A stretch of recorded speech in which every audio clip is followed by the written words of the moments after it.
sejahtera bagi kita semua. Kembali lagi dalam renungan harian kita.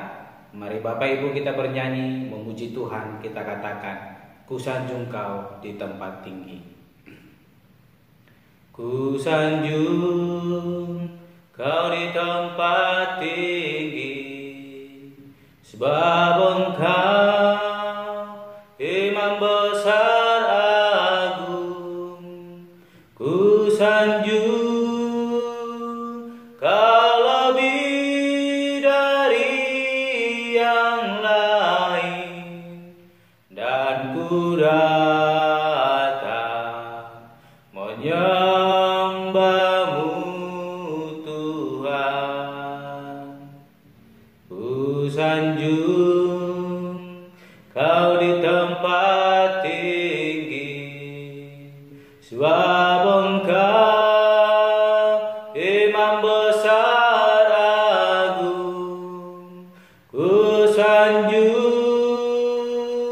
Kau lebih dari yang lain, dan ku datang menyembahmu Yesus, dan ku datang menyembahmu Tuhan. Amin. Mari Bapak Ibu kita membuka Alkitab kita dari kitab Ibrani pasal yang ke-7 ayatnya yang ke-20 sampai dengan yang ke-28. Demikianlah firman Tuhan. Dan sama seperti hal ini tidak terjadi tanpa sumpah, memang mereka telah menjadi imam tanpa sumpah, tetapi ia dengan sumpah diucapkan oleh Dia yang berfirman kepadanya, Tuhan telah bersumpah dan Dia tidak akan menyesal, engkau adalah imam untuk selama-lamanya. Demikian pula Yesus adalah jaminan dari suatu perjanjian yang lebih kuat. Dan dalam jumlah yang besar mereka telah menjadi imam, karena mereka dicegah oleh maut untuk tetap menjadi imam. Tetapi karena ia tetap selama-lamanya, imamatnya tidak dapat beralih kepada orang lain. Karena itu ia sanggup juga menyelamatkan dengan sempurna semua orang yang oleh Dia datang kepada Allah, sebab ia hidup senantiasa untuk menjadi pengantara mereka.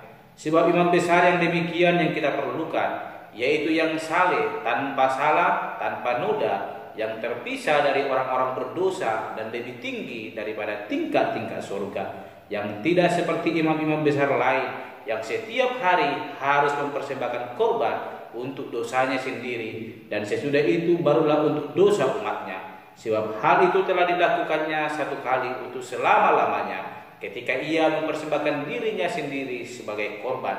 Sebab hukum Taurat menetapkan orang-orang yang diliputi kelemahan menjadi imam besar, tetapi sumpah yang diucapkan kemudian daripada hukum Taurat menetapkan anak yang telah menjadi sempurna sampai selama-lamanya. Amin. Bapak Ibu Saudara yang terkasih, dalam renungan kita hari ini saya memberikan tema Yesus Imam Agung yang sempurna. Bapak Ibu Saudara yang terkasih, dalam renungan kita yang sudah lewat, yang disampaikan beberapa penginjil, bahwa Yesus adalah imam besar agung yang terpilih dan telah menjadi imam bagi orang percaya yang mau sungguh-sungguh mengandalkan Yesus dalam kehidupannya, menjadikan Yesus menjadi imam besar dalam kehidupan sebagai orang percaya. Dan hari ini kita kembali merenungkan bagaimana kesempurnaan yang dimiliki oleh Yesus sebagai imam agung, yang dipilih oleh Bapa menjadi anak tunggal Allah yang menjadi imam besar bagi orang percaya. Kenapa dikatakan menjadi imam besar? Kita melihat di dalam perjanjian lama bahwa untuk boleh menghadap Allah, orang-orang yang berdosa harus datang menghadap Allah melalui perantaraan, yang dimana Allah telah memilih perantaranya, yaitu seorang imam yang sudah mentahirkan diri lewat persembahan korban pengampunan di hadapan Allah, korban penghapusan dosa, sehingga dia layak sebagai perantara orang-orang yang mau bertobat, orang-orang yang mau mengaku dosanya melalui imam tersebut datang kepada Allah. Namun ada kelemahan yang dimiliki imam-imam yang terlebih dahulu. Mereka bukanlah imam yang sempurna karena mereka berasal dari keberdosaan. Mereka harus datang kepada Allah, menebus segala dosanya lewat korban penghapus dosa, sehingga lewat itu imam itu layak di hadapan Allah untuk boleh membawa korban persembahan orang-orang yang datang ingin mempersembahkan korban kesalahannya, korban penebus dosanya di hadapan Allah.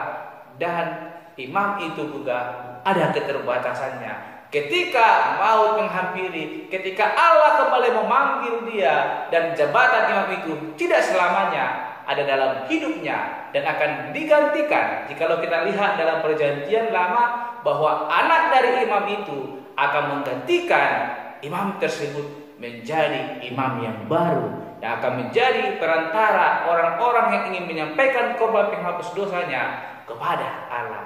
Namun mengapa tema kita hari ini berkata bahwa Yesus adalah imam yang agung yang sempurna?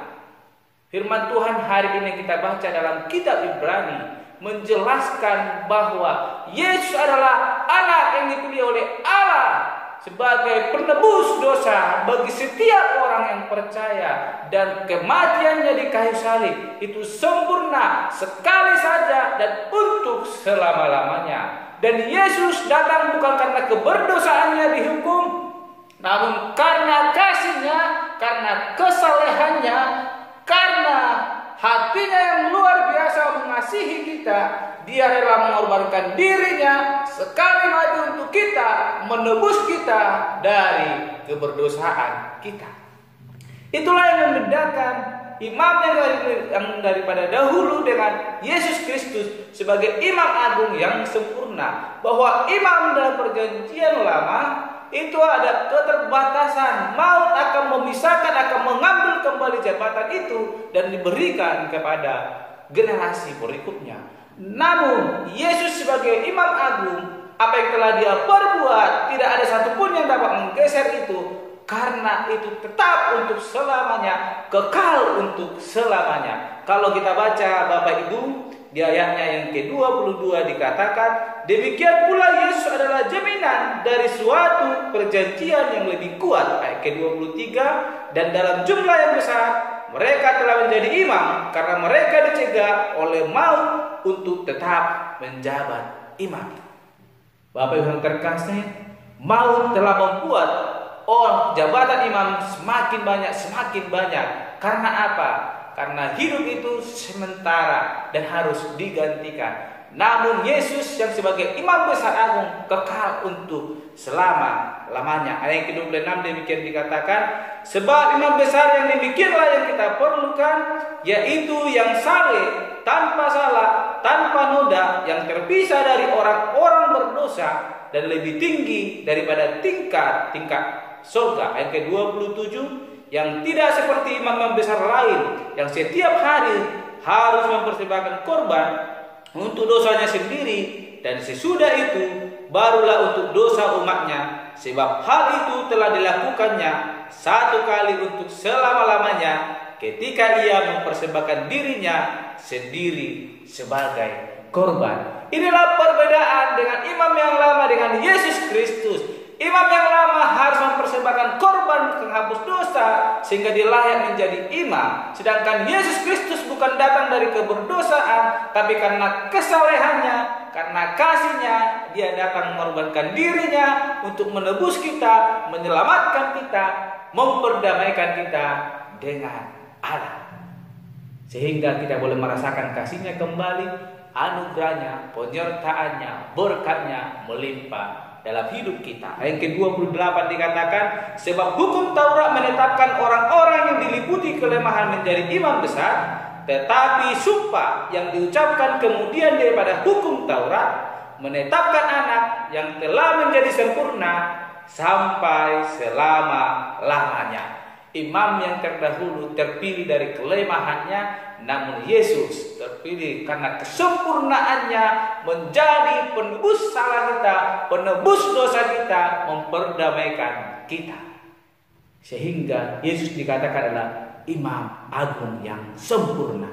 Oleh karena itu Bapak Ibu yang terkasih, jangan pernah ragukan keimanan kita kepada Allah, kepada Yesus Kristus, sebab Dia adalah satu-satunya juru selamat yang tanpa cacat, yang tanpa keberdosaan, mengampuni kita, dan pengorbanannya di kayu salib selamanya untuk kehidupan kekal bagi setiap orang yang percaya. Sebab Dialah satu-satunya jalan untuk boleh memperoleh kehidupan kekal itu.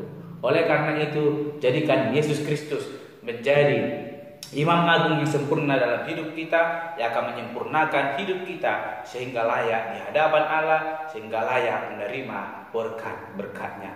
Ini menjadi firman Tuhan hari ini, bahwa Yesus adalah Imam Agung yang sempurna, yang telah menebus kita, memperdamaikan kita dengan Allah.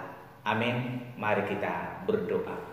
Bapa Surgawi, kami bersyukur untuk renungan hari ini yang boleh kami dengarkan, bahwa Engkau adalah Imam Agung yang sempurna, yang datang bukan karena keberdosaan, tapi karena kesalehan-Mu, karena kebaikan-Mu, karena kasih-Mu dalam hidup kami, yang rela mengorbankan diri-Mu hanya untuk memperdamaikan kami, sehingga kami layak di hadapan Allah menerima berkat-berkat-Mu. Jadikan kami Tuhan menjadi orang-orang yang percaya, yang sungguh mengasihi Tuhan Allah, tetap percaya kepada Tuhan Allah, menjadikan Engkau Imam Besar Agung dalam hidup kami. Ini menjadi kerinduan kami.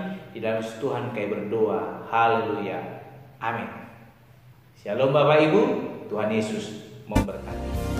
Sanjung kau di tempat ini, sebab Engkau Imam Besar Agung.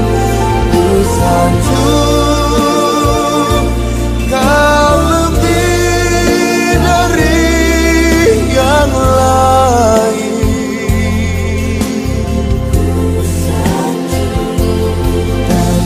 Datang menyembah-Mu Tuhan,